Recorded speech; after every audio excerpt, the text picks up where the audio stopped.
talk about assets, decision, actions, context acquired through learning and all experience. So most of the time, learning takes place in school. You acquire knowledge to do certain things. Like in your professions, those of you who are still in school, those of you who have finished, you did acquire knowledge from school. After school, when you get employed, then now you start applying what you learned in school through your work. And as you're working, you acquire new knowledge. And the new knowledge you're acquiring is through experience. And this knowledge is called tacit knowledge. Next. So, go back. Maybe you need to scan and see. Because there are some slides that have one or two more steps. So there are two types of knowledge. Tacit and explicit. Tacit knowledge is the one you have in your mind, the ones you have from experience. For example, I always tell people that, in KEMRI we use the Kenya Medical Research Institute Scientific and Ethics Review Unit to review our proposals and to approve. So I have, with the time, I have learned the Seru language, what they want, how they want you to write their letters, and if you do that, what they require when you do your submissions, you know that your submission will not have any rejection. So through experience, I have learned the Seru language, and that for me is my tacit knowledge. I know there are different ways you can cook ugali. Yes? Maybe you'll start with putting unga, then water. I saw on social media the other day, people are actually putting the unga, then I don't know whether it cooks or it burns, and then you add the water, and apparently it tastes very nice. I've never tried it, I don't know who has tried it. So you see, people have come up with new ways of doing things. So we can all cook ugali, but in different ways. So we all have different experiences in cooking ugali. Explicit knowledge is what has been codified, articulated, and it's in books. This one you can read in books, it's in the media, you can easily access it. For tacit knowledge, normally in organizations like ours, to transfer tacit knowledge, we always use mentorship, so that you ensure that these experienced scientists can transfer knowledge to the younger scientists, like what Prof. Ora is doing to me. We do interviews. You can interview a very seasoned scientist so that you can get their insights, get their knowledge, document it, so that you make it explicit. Next. So there are different levels. There is data, there is information, there is knowledge, there is wisdom. And now we go back to that story of the driver. Was he knowledgeable? Did he just have information, or was it just data? You see, data is just facts. When I say, I'm Barbara Miheso, then so what? I'm Barbara. That's a fact about me. But then what? Yeah? If I say I'm Barbara Miheso, I work at KEMRI, and I'm doing a lot of respiratory research, and also work at knowledge management. I've added context to my name. So now that becomes information. By the way, people are always saying information is powerful. Yeah? Information is when you add context to data. That's information. Knowledge, we have already described what knowledge is. Wisdom is to have insight, to know when to use what, how, and when. Okay? Back to our story. The driver. Was he knowledgeable? Did he just have information? Remember, he presented that work very well. What can you say about that driver? Could he use that knowledge he had? Any guesses? Any guesses?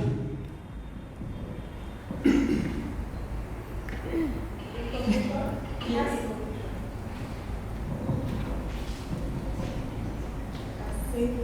I'd say he had information. Awesome. Why? Mm-hmm. He knew where to get the information from, the knowledge that he had himself. Very correct.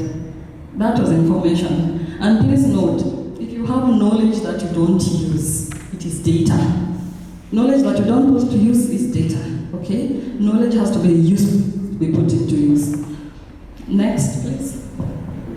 This is just another summary just to explain what I've explained before. So when you add analysis to data or context, that's information. Yeah? When you add sense to the information you have, understanding the information or means, now you're going to know.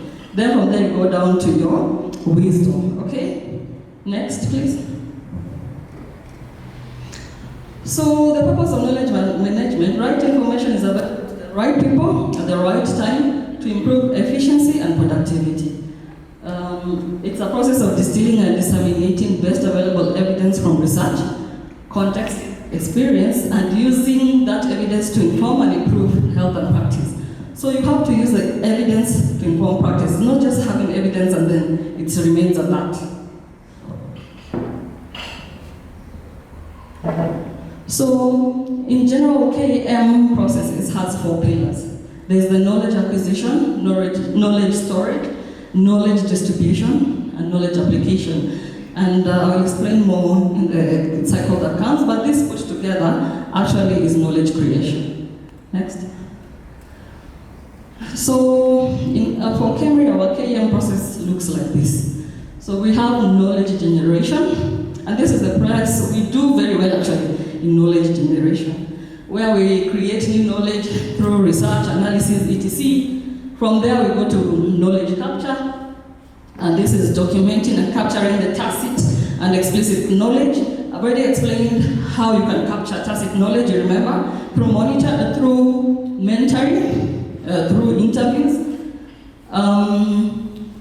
or on job shadowing also. You can also transfer some of the tacit knowledge. Explicit knowledge, we have said is in books and codified. So after that, we have knowledge structuring.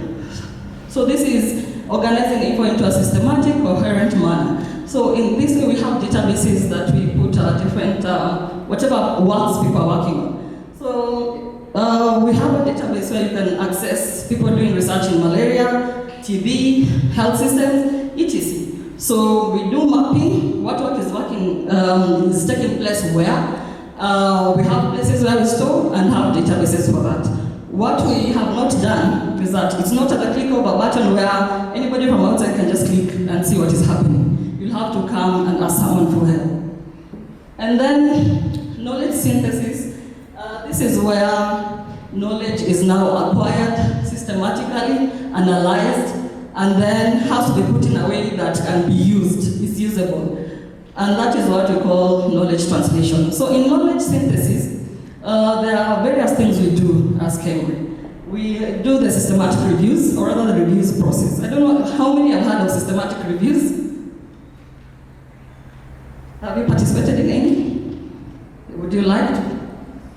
There are 3, yeah? So we do a lot of systematic reviews, so that we ensure that whatever we get can inform. After that, we do plain language summaries, and then policies, evidence briefs or policies to inform healthcare. Knowledge sharing, we have a lot of policy dialogue. Sometimes we organize events with the policy makers where we discuss certain issues or problems to hear what is their thoughts, where they need help. We come in with our solutions and see whether we can meet each other. Every year we have the KEMRI Annual Scientific Health Conference. In the CASH conference, we always have knowledge cafes. In those knowledge cafes, we discuss different scientific events and invite everybody in the healthcare space to discuss different issues, whatever of interest to scientists in the evidence space or evidence synthesis. After that, of course, everything else will involve M&E. So you have to see what impact is the policy making. You need to audit the processes, what knowledge assets you have, and measuring intellectual capital. Next.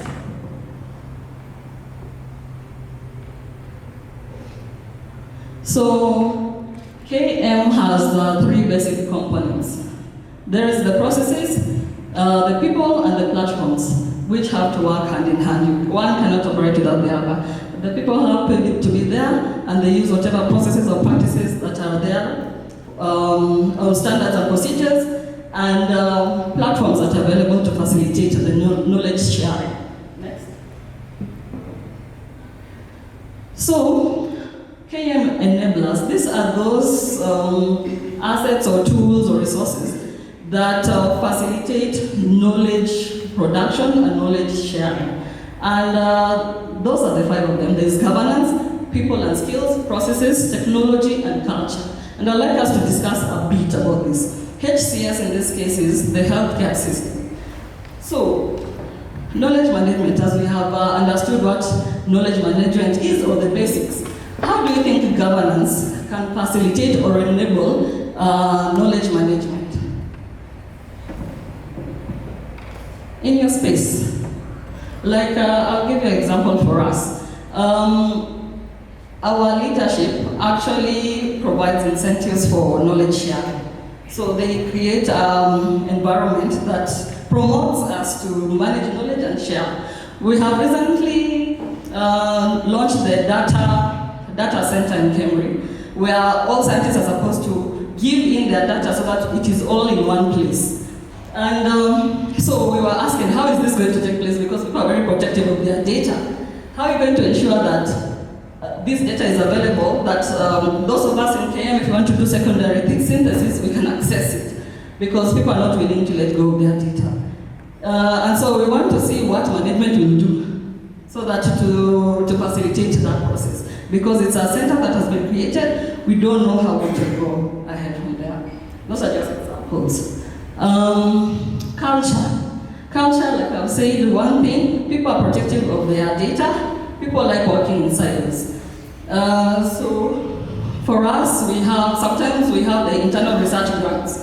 And these grants, as opposed to, sometimes they would put out calls and you write your call in whatever particular area.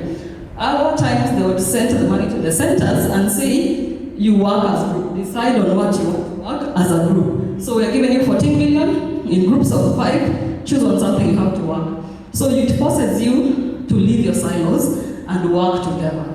Because what we do is that, I work with Professor Ora. Most of my projects, it will be Professor Ora, I, and someone else. So it will be very rare you bring in other people, because we're used to working with this kind of people. So culture, they're looking for different ways in which we can break those silos and change our culture so that we can encourage knowledge sharing and knowledge management. Technology. How do you think technology will facilitate KM? Like the phone you're holding. Basically, information sharing and awareness. Yeah, so it gives you the platforms. Yeah, it gives you the platforms. If you want to store your data, you're given the databases. Another thing we do as KM is that we have a portal called Utafiti wa Afya, which is a platform that the counties can use to organize their knowledge. Yeah, it helps them. So those are some of the things. Next. We'll jump this one now next. So this is the current situation, and some of these things we're discussing out there, David. Yeah, researchers are relatively ineffective in pushing their evidence to policy. There's so much research that is going on, but how much of that research is informing policy? The policy makers, on the other hand, are ineffective in pulling evidence into policy and practice. The evidence is there, but how do the policy makers use it? There is a gap. Policy makers are inefficient in influencing research agendas. Normally, we're the ones who come up with the research agendas. And what we do nowadays, we will also go to the counties, have an engagement with the counties, find out what their research priorities are, and then that informs our research agenda. Sometimes the research agenda is influenced by the donor. Like the piper plays the tune. It's like, I have money for cancer, do something in cancer. So rarely, once in a while, policymaker will influence research agenda. Sufficient evidence and knowledge exists to reduce substantially the intolerable burden of disease. But the disease burden and emergence of such situations still continue. Why is that the case? We have so much funding in TB. We still have TB is a big issue. We have so much funding in malaria. In fact, we were in Kuala the other day. Crazy. And they said we couldn't meet the CEC that day because he was meeting some big donor who had come to bring money for mosquitoes. Yeah, there's money. But we still have the disease burden. The new diseases continue to, prevalence continues to rise. Scaling up of proven medical and social interventions is a problem. Normally when we have guys coming to do clinical trials, we ask them their post-market access. So what happens if we find out that this drug is actually effective? Can we access it? Yeah? Most of the time, in fact, it doesn't happen. It starts with them. And then we are the last people. As in, why don't we scale up the social interventions? As in, faster, it was done in our country. Institutional capacity to conduct translation of knowledge into policies to actions are weak. Even us in KEMRI, we are still working on that. The data, people are producing so much data, but now all proposals, you have to have a knowledge translation component. You have to state how this knowledge you are producing is going to be felt by the mwananchi. What will you do after you get your results? So that should be in your proposal. And once you finish your work, before you close your project, as you submit your closing out report, you need to justify and show how you did your knowledge translation. So it's not just about publishing and leaving it in the shelves. So now this is data. It's not just hearsay. Yeah? Overwhelming majority of academics not shaping today's public database. This publication was done by BSOAS. 1.5 million peer-reviewed articles are published annually. This is how much data is being produced every year.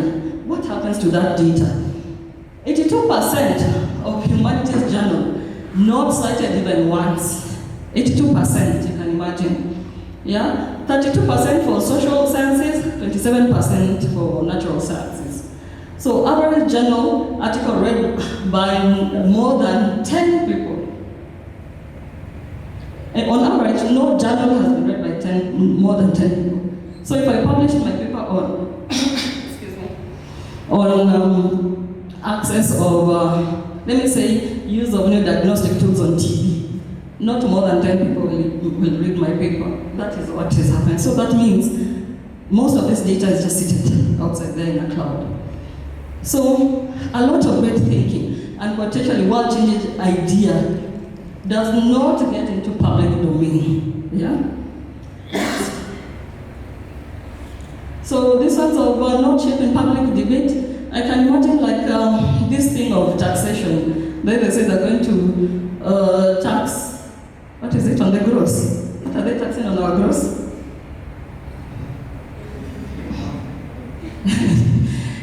Is it the housing levy? So imagine on my gross salary, I'll be taxed on housing levy. If I do a consultancy, I'll be taxed the housing levy. If I have a local, I'll be taxed. Does that mean I'll get three houses? So where are the minds, the great minds in that space? Yeah? Because there are people who understand economics. There are people who understand this is wrong. I mean, I'm not an economist, but I'm being taxed, I'm paying pay as you earn. How many taxes are they taxing? Where are these people to take part in these debates? Yeah, who is challenging? Next. So, when it comes to Kenyan challenges and UHC, we have information overload, like I've just said. There's so much information out there. How do you know what is the best information to use for what? There's new information that comes up every time, like we have seen, every time 12 hours you're having new information. Health workers are struggling with credible information to provide quality evidence. And the KM system, and so this is where KM comes in. The system will help health workers and professionals to share access and use quality evidence to inform decision when it comes to patient care.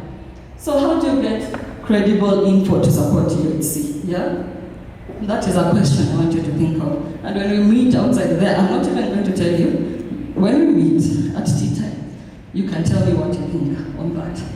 While evidence-based medicine is a key aspect of today's medical practice, the abundance of information can keep a health professional from finding the right information. Yeah, how do you find the right information? So, what do you think the solutions are in accessing the right information? And quickly we'll go into 1, 2, 3, 4 groups, yeah? 4 groups. So this can be one group, this another group, this another group. So that we have a brief discussion for like 15 minutes on what you think the solutions can be. Is that okay? And then amongst you can choose one person just to give a rundown on what your thoughts are.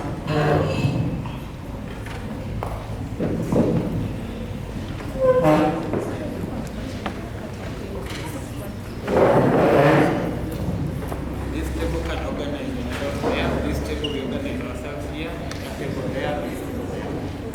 Just move with your seat. We have the tables already. Remember, whatever knowledge you're living from here will has to be useful. It does not end here.